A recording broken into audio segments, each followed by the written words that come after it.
The Committee on Finance will come to order. Good morning, everybody. And it looks like there's some people had issues coming in, too. All the Democrats. What happened? We have Senate File 166, House File number 3 in front of us. Senator Pratt, welcome. Thank you, Madam Chair. Thank you, members. Before we get started, I was wondering if we could move the A1 amendment and put the bill in, insert the Senate language into the House file. Madam Chair. Madam Chair, Senator Newman. I would move the A1 amendment into, I believe, into House File 3 is the correct motion. Senator Newman moves the A1 amendment to get the bill in order into House File number 3. All those in favor say aye. Aye. All those opposed, nay. Motion prevails. Senator Pratt. Thank you, Madam Chair. Just very briefly, House File 3 directs the Department of Public Safety to implement a Real ID compliant driver's license and identification card. Real ID was passed in 2005, and it basically sets minimum standards for identity authentication when state IDs are issued and they're to be used for federal purposes. And federal purposes right now are defined as flying on a domestic commercial aircraft, entering a military facility, or a secure federal building. Following the passage of the federal law, several states initially enacted legislation expressing opposition to or barring implementation of the federal mandates. And Minnesota was one such state. In 2009, we enacted a Real ID Act prohibition for both state planning and implementation. Now, state responses have changed over time as the rules have been developed and modified. And nearly all states and U.S. territories are either in full compliance with the federal law or in the process of becoming or meeting its requirements. In 2016, this legislature partially lifted the Minnesota ban, allowing for the planning but not the actual implementation or administrative rulemaking. Now, the timeline for federal acceptance of state licenses identification cards has been shifting over time, but currently, Minnesota licenses have not been accepted for access into federal buildings or military facilities. I've had a letter from a gentleman who a year ago set up a tour of the White House and got a letter that he had to bring additional credentials to enter the White House because his Minnesota ID would not be accepted. From a mother who went down to Kansas to visit her son in an Armory infirmary and wasn't allowed on base because she didn't have a passport. These are the types of stories that I'm hearing and why we need to pass this. Now, beginning in January 26th of 2018, our standard license, which will be classified as non-compliant, will not be accepted by the TSA for boarding a commercial aircraft. And then beginning in October of 2020, there'll be no more extensions. All states must be compliant with their IDs or residents will have to carry additional credentials. I'm just going to do a brief walkthrough of the bill, and I'm not going to cover every section, but basically Section 1 defines what a non-compliant ID is one that doesn't meet the Real ID requirements. Section 2 and 3 defines the Real ID Act and establishes temporary lawful status because immigrants with green cards or some other refugees or some other form of legal status are allowed to get a Real ID. Section 4 states that the department must perform a criminal background check on all its agents. We want to make sure that now that we're collecting this data that it's kept private. Section 5 provides for the implementation of the federal requirements. In addition to that, the commissioner in Section 5 is prohibited from implementing any changes and must notify the legislature regarding any federal or pending changes around data privacy. We want to make sure that the data that we're agreeing to share today will not change without legislative action. Madam Chair. Senator Newman. Thank you, Madam Chair. Senator Pratt, could you direct us specifically to the section you were just referencing? Senator Pratt. Yes, it's Section 5. Let me Sorry, Senator Newman, I'm reading off my notes and not the bill. Bottom of page 3, subdivision 4, Senator Thank you. Pratt. Okay. Okay. Section 10 defines that information must be made available to applicants. So it must describe each type of license and ID card, an overview of the data that will be shared outside of the state, a statement that the Real ID is not mandatory, that we have a website where more information can be found, and that renewal cards must list that website address. And applicants for a non-compliant ID must acknowledge that they understand the limitations of the card. Members, we're offering a choice. You can choose to take a Real ID or not take a Real ID. I believe our citizens, Minnesotans, have the wherewithal to make that decision, and so we're offering that choice for those who are concerned about their privacy, but also for those who want the convenience or have the need to enter a federal facility and don't want to carry an additional credential or don't have the wherewithal for the expense of an additional credential. We do state in Section 11 that the documents that were required to meet the Real ID requirements. Section 23 states that the Department of Vehicle Services must start issuing Real IDs by October 1 of 2018.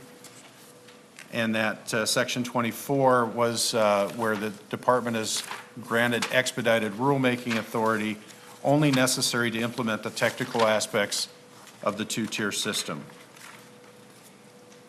Madam Chair, Section 25 talks about the appropriation, and I'll have an amendment to that section. And Madam Chair, it might be the right time to move the A6 amendment. Madam Chair. Senator Ingebrigtsen, Madam Chair, I'd like to move the A6 amendment. is there any discussion on the A6 amendment? Madam Chair, I'd ask Krista Boyd to explain the A6 and the impact to the fiscal note. Senator Pratt, before we do this, I do want to just do a little housekeeping, and now that we have almost a full committee, we do have a quorum. And I also want to mention to the folks in the room here that there will be no public testimony. We do have some testimony that was printed out for us. It's in your packets. And we will be focusing on the fiscal note, and thank you, Ms. Boyd, our counsel, to go through this A6 amendment. But we will be, answering questions, but really, this is the Committee on Finance, and so we'll be working off the fiscal notes. So with that, thank you, Ms. Boyd. Madam Chair, thank you. Members of the committee. Hold on, we do have a handout, right? If the A6 goes on, we should work off of the spreadsheet. We may want to adopt the A6. Okay, Ms. Boyd, on the A6 amendment, please. Madam Chair and committee members, the A6 amendment replaces two sections of the A1 amendment. The first is, if you look on the A6 amendment, starting on line 1.3, this deletes a subdivision in the A1 amendment that allowed for no-fee renewal cards, or rather duplicate cards. If the driver's license holder had a card that was issued before Real ID licenses were available, and that expired after the date of full compliance at which you needed to have an ID to, for instance, board an airplane, that you could come in that interim period and get a duplicate card, a duplicate Real ID compliant card at no cost. That, of course, led to a fiscal note which included a revenue loss to the department, to Driver and Vehicle Services, also incurred, obviously, certain costs with implementation of Real ID in general. What the A6 amendment does is remove that section and instead offer an alternative, which is the same group of people with the same parameters who have an ID issued before the Real ID issuance date and it expires after the full compliance date in October 2020, can come in for a Real ID card and still have to pay for a renewed card, the full price of the renewed card, before the renewal period is up, but then their expiration date on that card would have 2 years added to the end. So when you renew, say your renewal was up in October or November 2020. Now your renewal would be in November 2022. What this does to the fiscal note is bring in additional revenue in the fiscal note period that was unanticipated because these would be very early renewals. And then there would be some corresponding revenue losses in the out years, so that revenue anticipated from these renewals would be shifted to roughly 2019 and 2020.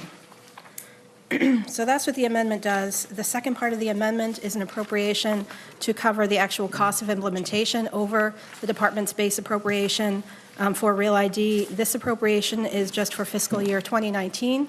There will be additional costs needed in 2020 and 2021 that will be, I presume, in another bill. Members, you do have a cost comparison that was handed out by council between the bill and and what we're talking about, the A6 amendment. Madam Chair, would you like me to give a brief overview of the spreadsheet? Absolutely, Ms. Boyd, thank you.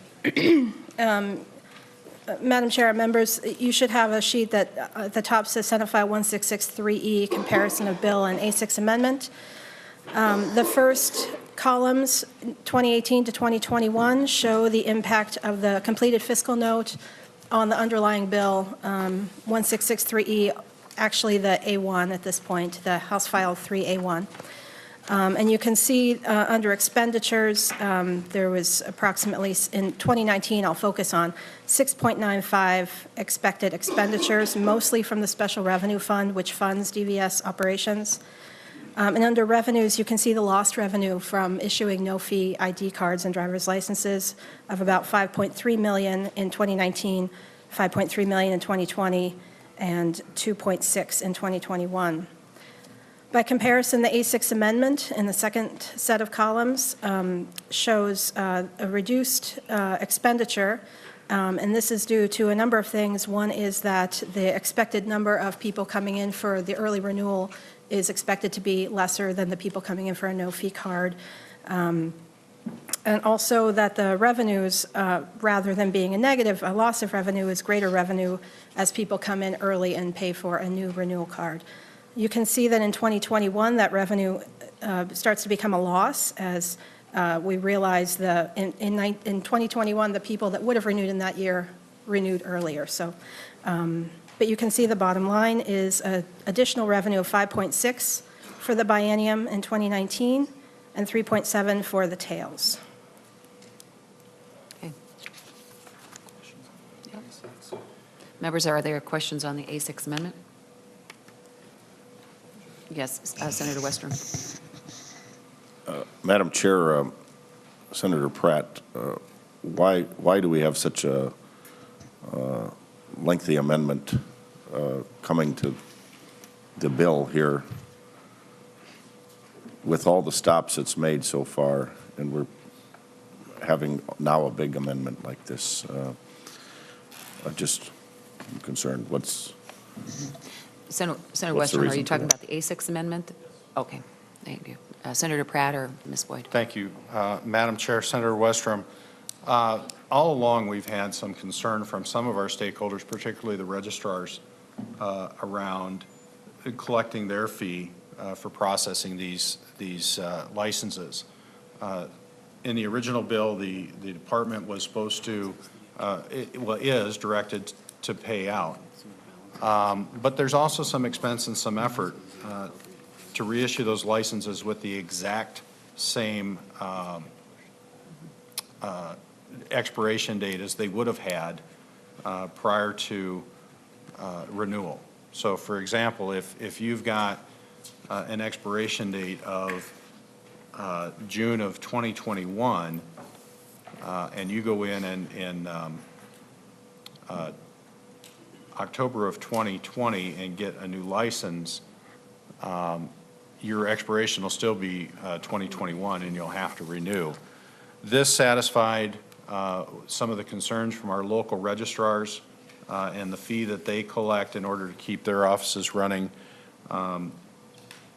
It helped out the department by not causing them to drain appropriating funds or money out of their funds. and it seemed like a cleaner way. This just came to my attention yesterday, Senator Westrom, and so while it's a lengthy amendment, I think it's pretty simple in that we're no longer going to be issuing free upgrades to Minnesotans. We'll have them pay, but now we'll extend their expiration date so they get the full benefit of the longer driver's license, and has less of an impact on the general fund and less of an impact on our local registrars. That's right. Senator Westrom? Madam Chair and Senator Pratt, I appreciate your explanation. I'm not sure I'm not sure I'll rush to that fast of a conclusion and support the amendment, but maybe nobody else has questions on it. Members, this is the appropriate committee, though, to do this adjustment with the A6 amendment. And so, yes, Senator Nelson. Thank you, Madam Chair. Senator Pratt, I too have concerns about our deputy registrars and that they would be left holding the bag because of state inaction. And I'm concerned that Minnesotans would be left holding the bag, needing to. So I appreciate the extension of the timeline on those of us who will be renewing midterm. But talk to me a little bit more about the deputy registrars. I do believe I read in some of the documents that there was $3 million set aside to reimburse the deputy registrars for their expenses involved with this. Now, how does the A6 amendment and the extension of the midterm renewal dates affect the $3 million for deputy registrars?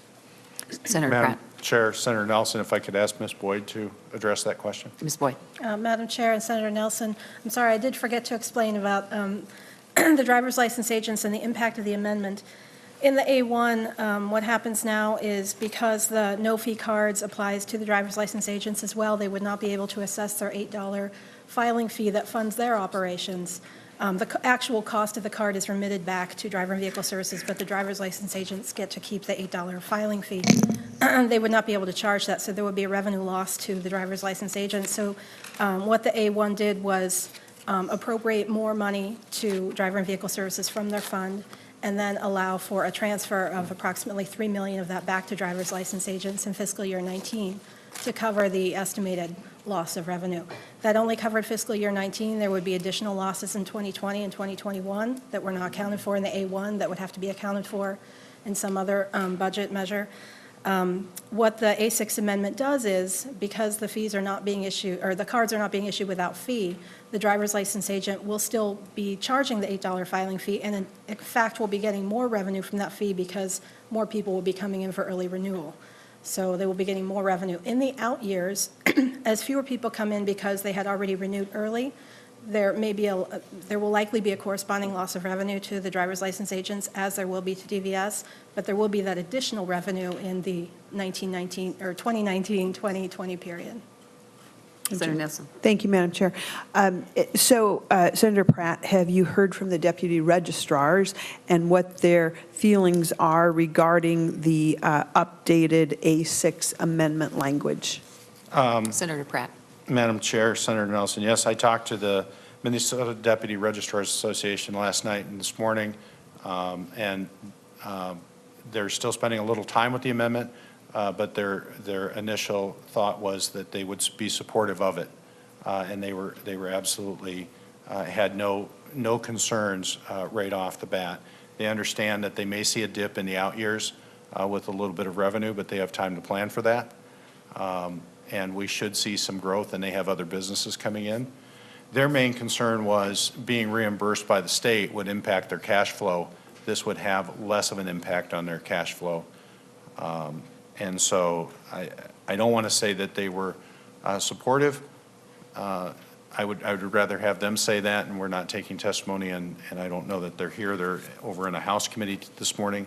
But they did not share any concerns with me, and in fact, they said that they would be able to make it work.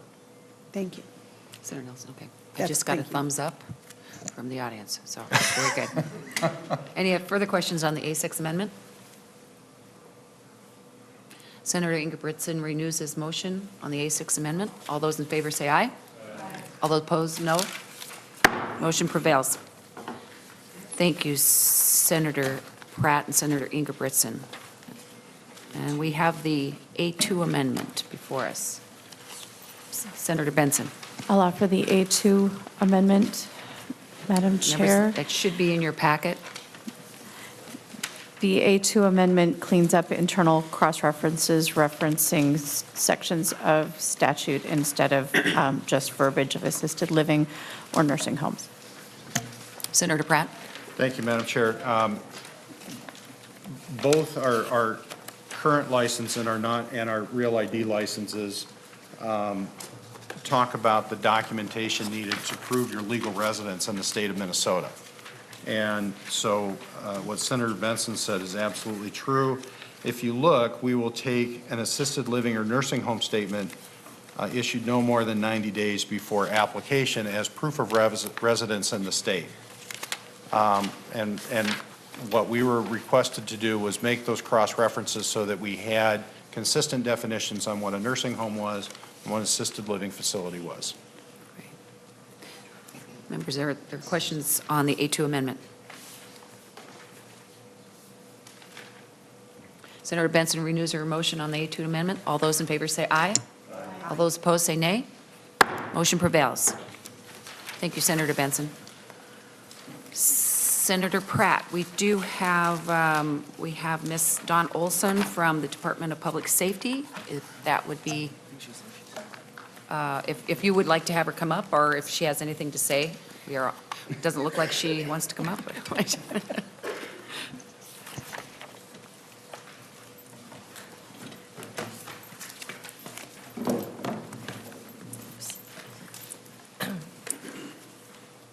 Good morning, Ms. Olson. Committee and members. My name is Dawn Olson. I'm the Director of Driver and Vehicle Services at the Department of Public Safety. I just have one comment to make here today, and that is we believe the A6 amendment is a good option for the department in implementing the Real ID bill, and we want to continue to offer our extended services to the bill author to work toward an option and a solution as we go forward.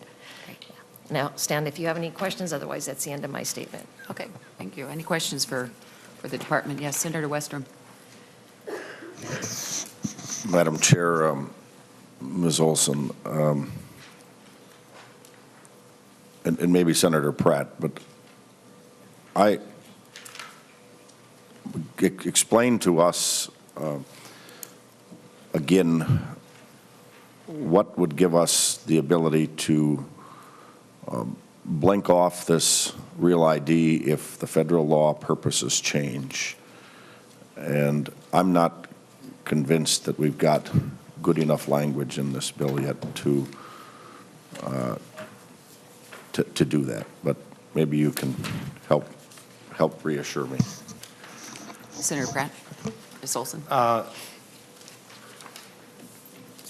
Senator Westrom, we've talked about this, and so I'm going to try to, I'm not sure I understand the question this morning, so I'm going to try to address it from, maybe from our previous conversations. We could, I guess at some point, have an amendment to say if the current administration were to revoke the Real ID requirements, that we as a state could go back and have our current license in place. Senator Westrom, I think we'd want to know what pieces that we would want to blink off in those cases, and certainly I've offered to work with you on an amendment in the past, and it's still my intention to do so. Are we talking about just the credentials used to get an ID? Are we talking about blinking off the privacy protections that we've put into this bill, or would we want to leave those in place? So, for example, I think we're closing some loopholes in some cases where today we would normally follow changes in federal law. Are we looking at trying to define those federal purposes, I don't know that we have that option. And so, Senator Weber, I think in concept, I'm in agreement with you. We need to continue to work through the details of what that blink off might look like. And Senator Pratt, on page 3, line 26 and 27, the commissioner may not take any action to implement or meet the requirements of a federal change. Does that suffice? It's in subdivision 3 of the limitations. Is that something that suffices to what you're just saying and to Senator Westrum's? Madam Chair, where are you again? 3.26, 3.27 Okay. of the amendment, of the A1 amendment.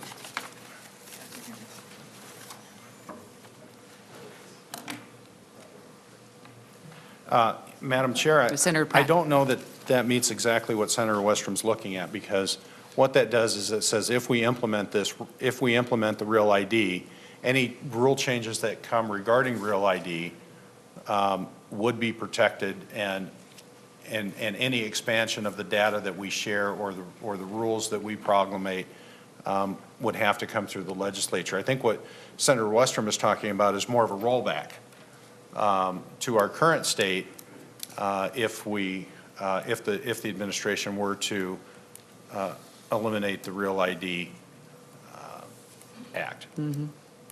Is that a fair Senator fair Westrum? summary, Senator Westrum? Madam Chair and Senator Pratt, you're correct. The only thing I would add to that is, or changes the federal purposes on us. But if they roll it back or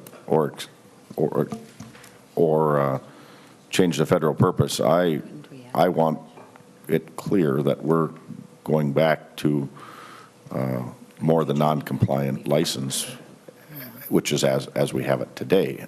I do have a follow-up question to that, but that's you're right, and that's the part I'm still a little uneasy with, and frankly, I haven't had time to get the language worked out. So.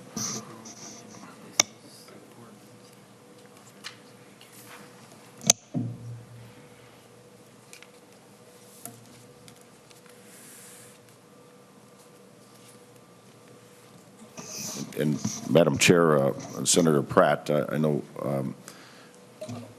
I'm just concerned if this is going to be something rushed through like the House did in the next few days or something with committees, loads and schedules, it's going to be hard to do that. If we can make sure we've got something worked out before it goes to the floor, I'd like to work with you on that. But that's maybe a question that you can all answer. I don't know what the track exactly is on this. There's lots of balls in the air right now. Senator Pratt. Thank you, Madam Chair. It's my understanding right now, Senator Westrum, that if this were to pass committee, it would likely be on the floor sometime next week. Senator Westrum. And So there is time. well, and Madam Chair, Senator Pratt, if you and I can work on language that would be workable and that would be an acceptable route for you, I think others have similar concerns. Some are supporting this gung-ho, some are tepidly supporting this, and I'd be in the latter category, and I think there's many others like this, and I think that would be a helpful assurance for several of us to know that it's something we're going to work with for constituents to fly, but it's not our position to give up our state's rights to run our own driver's license programs. And Madam Chair, Senator Pratt, another question, if I could just ask you about. Senator West, or Senator Nelson, to that point, is that Yep, go ahead. something, a comment to this? Madam Chair, my discussion? comments are to Senator Westrum's hypothetical amendment about reverting to the state light, to what we were. Okay, Senator Nelson, I would like to have you comment on that. Yes. So, Madam Chair, and and Senator Pratt. And members, I would be, well, first let me just say, I don't think this issue has been rushed. Some of us have been working on this for 2 years, so it's not been rushed. But what I do want to mention is, if I understood Senator Westrum's hypothetical amendment, it would be that should the feds change something with Real ID usage, that Minnesota would automatically revert back to our prior state.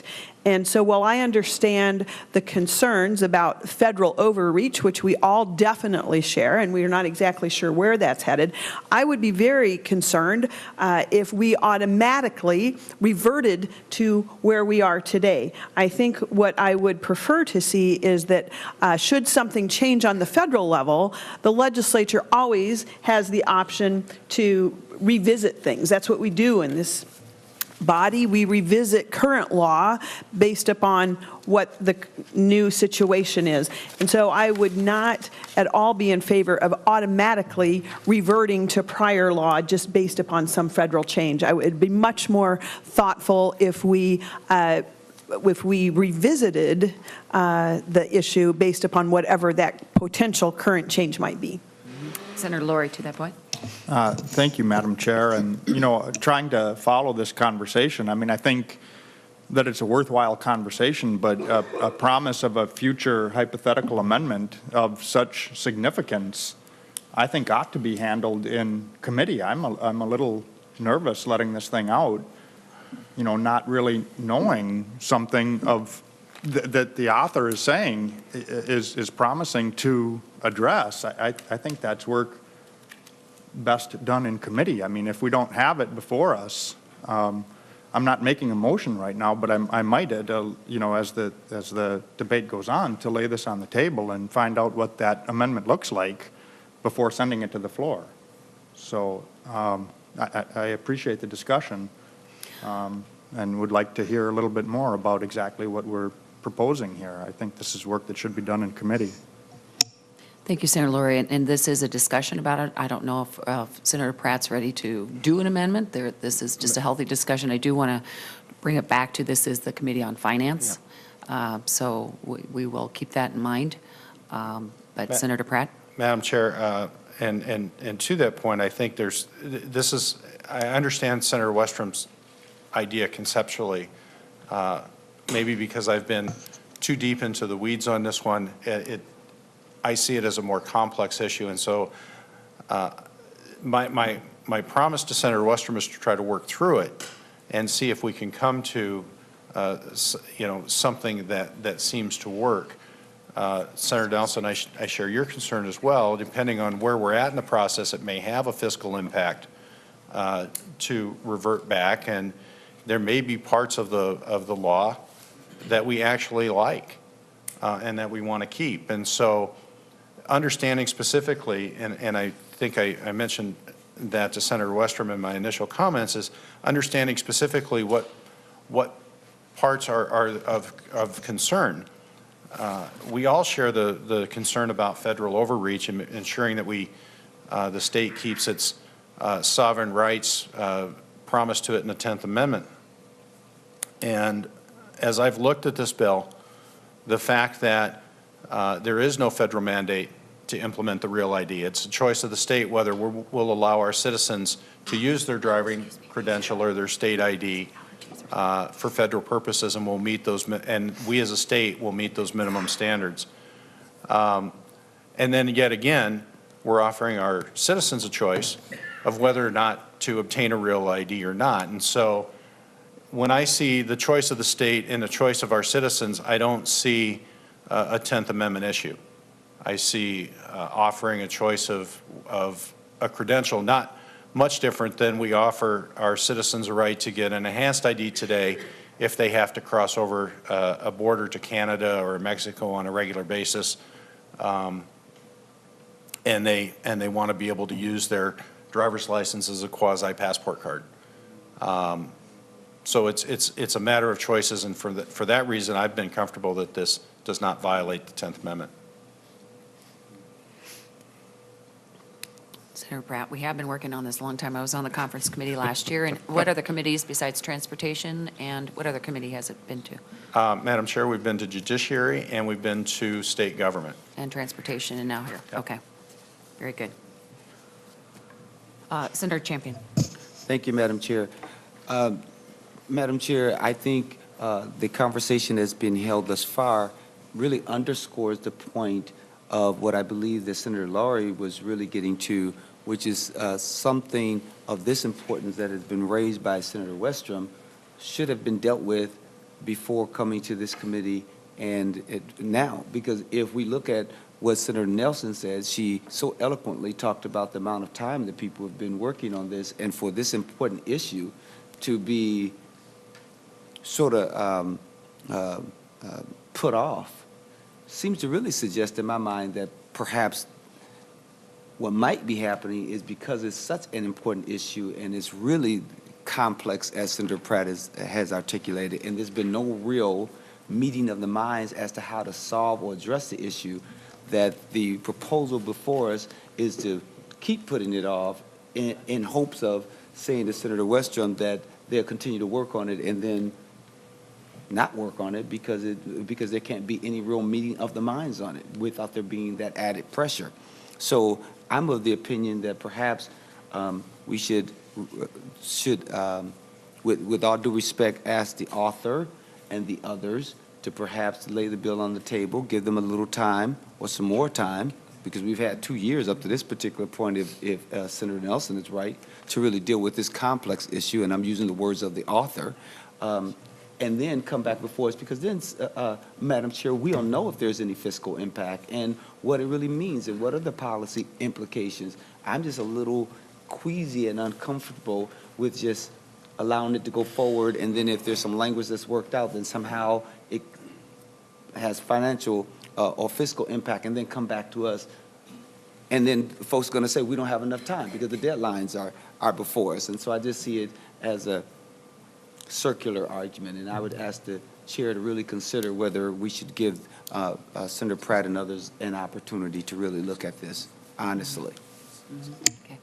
Well, thank you, Senator Champion. But however, as I said, this has been discussed a lot. This is Senator Westrom's opinion. Many of us at this table believe that this bill is ready for a vote to take it to the floor, into a conference committee where this can be discussed further. I do think there are areas, and Senator Pratt definitely hit on them, and he's willing to continue the conversation. But we do this a lot, where somebody brings up a concern about a bill, but it has been worked through now 2 years, and you know, we're going to go ahead and take a vote on this. Madam Chair. This bill, Senator Champion. Then I make a motion that we table the bill, and I would ask for a roll call. Okay, roll call has been asked. Roll call will be given. Senator Pratt, would you like to say something or not? I would, but I believe it's a non-debatable motion. You can make a comment. All right. Do you have? Okay. Chair votes no. To table. The motion is to table the bill. Benson. No. Champion. Yes. Cohen. Eaton. Yes. Fishbach. No. Ingebretson. No. Limmer. Laurie. Yes. Marty. Yes. Nelson. No. Newman. No. Westrom. No.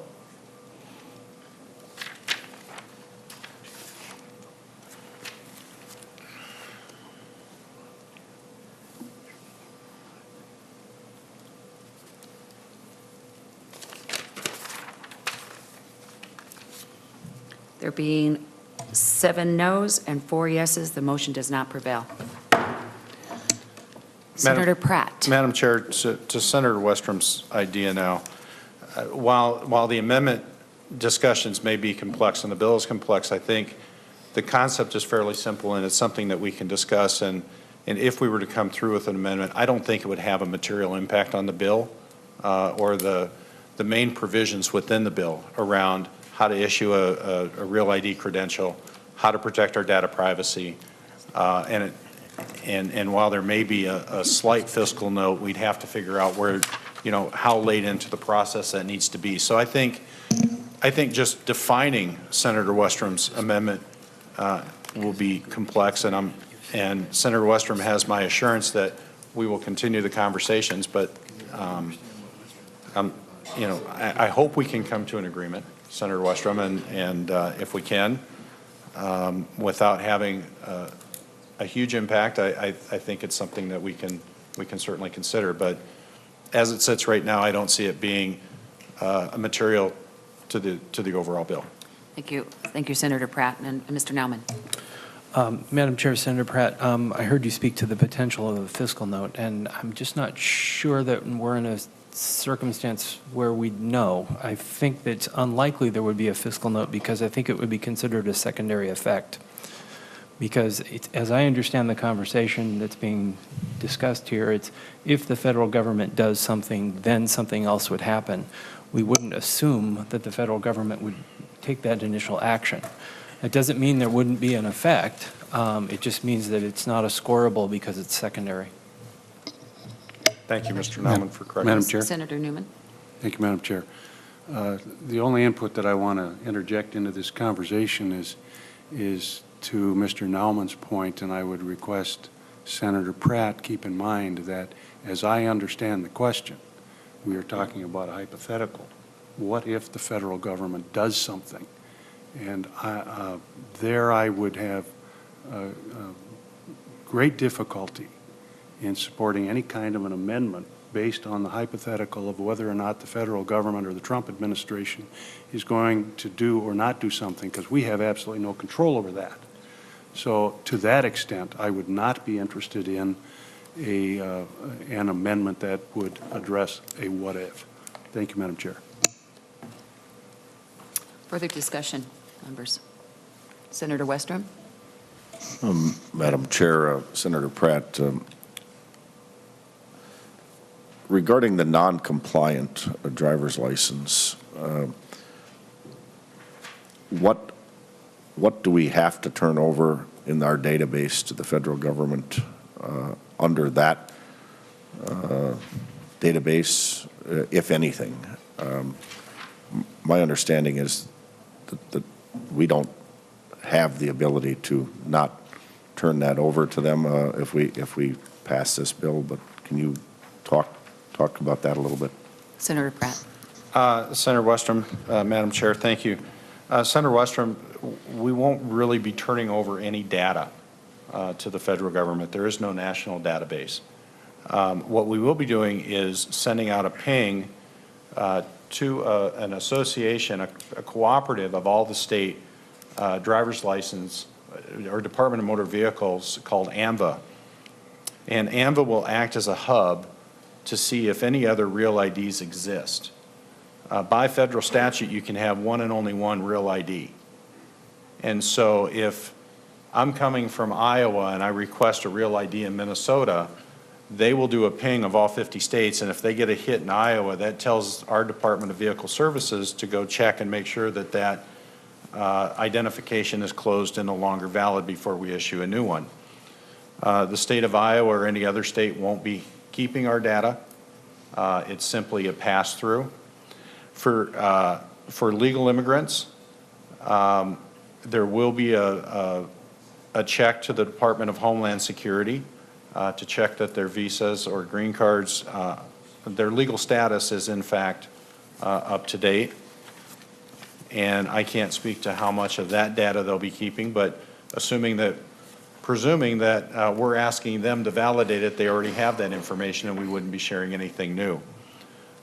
Basically, what you're looking at in these inquiries is effectively enough information to identify you, but it's basically the information on the front of your driver's license.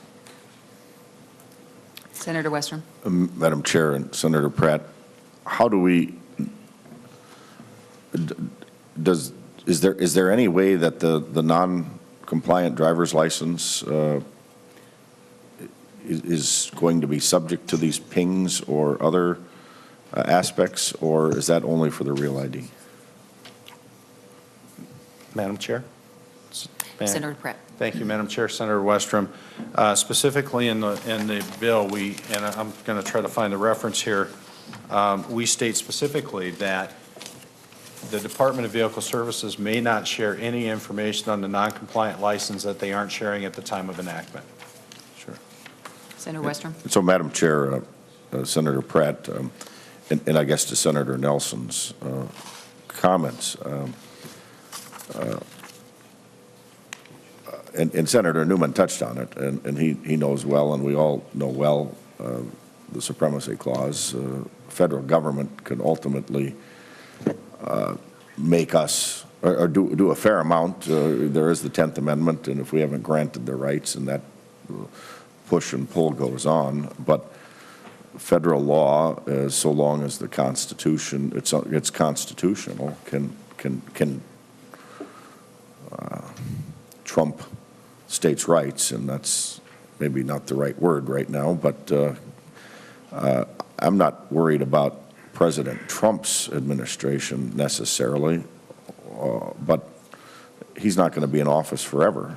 And so that's more the longer-term vision that I'm wanting to make sure we've got right.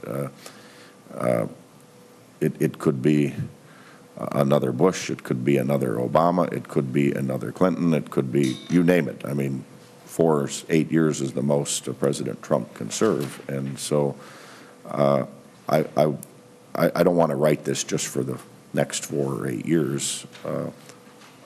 I want, and that's the look back I want. And Madam Chair, Senator Nelson, to your point, some of what Senator Pratt and I had talked about, but I don't have finalized.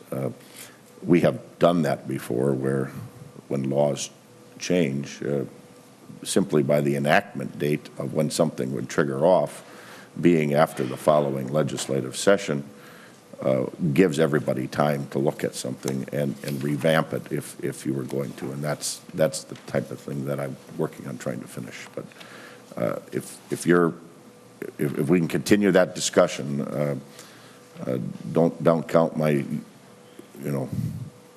my support of moving it along today doesn't mean it's support on the floor if we can't figure this out. But I've worked with you many times, Senator Pratt, and I think we can work this out. So. Senator Pratt. Thank you, Madam Chair. Well, and Senator Westrom, I appreciate that, and those are exactly the reasons why we put in the language on page 328, basically saying that any changes to the federal laws have to come back to the legislature, and in section 20 on the non-compliant license to say that we're locking it down as it is today. I don't want to give our state, regardless of the administration, whether it's Trump, Obama, Clinton, whoever's the political appointee sitting in that Department of Homeland Security, can make, I think that's one of the weaknesses of the federal law, and so we're trying to protect our state as best we can, and directing our Department of Public Safety not to comply until they come back to the legislature. Okay. Great. Further discussion? Okay. Senator Ingebrigtsen. Madam Chair, are we about ready to vote? Yes, we are. Okay, Madam Chair, members, Senator Pratt. When I go home to my district, I have people who say both. I have both. I have people say, be careful what you do. The federal government's going to be knowing exactly what we're doing. They've already got too much control. I don't have to go any further than that. I think people know what that story is. I also got the people that say, I mean, really? We're one of the last states. When are we going to get, we're not going to be able to fly? Are you going to get this done, Senator? Well, they don't know what goes on down here, unfortunately, and all the work and toil we go through to pass bills like this. And I've been around Senator Pratt now for since he's been here, and I know him to be very thoughtful, and I've watched him carry this and be very considerate of each and every concern, whether it be in the office after the hours talking about things, or in open discussion in the Judiciary Committee, wherever it is. Senator Pratt, you've always been open to that, and I really appreciate that. And what I really like about what I can go home and tell everybody now when I do support this is you have an option. You don't have to do it. You don't have to get a real ID. You don't have to expose yourself to the big bad federal government if you don't want to. Or you can make it a lot easier and have yourself a real ID like everybody else and get on a plane and fly.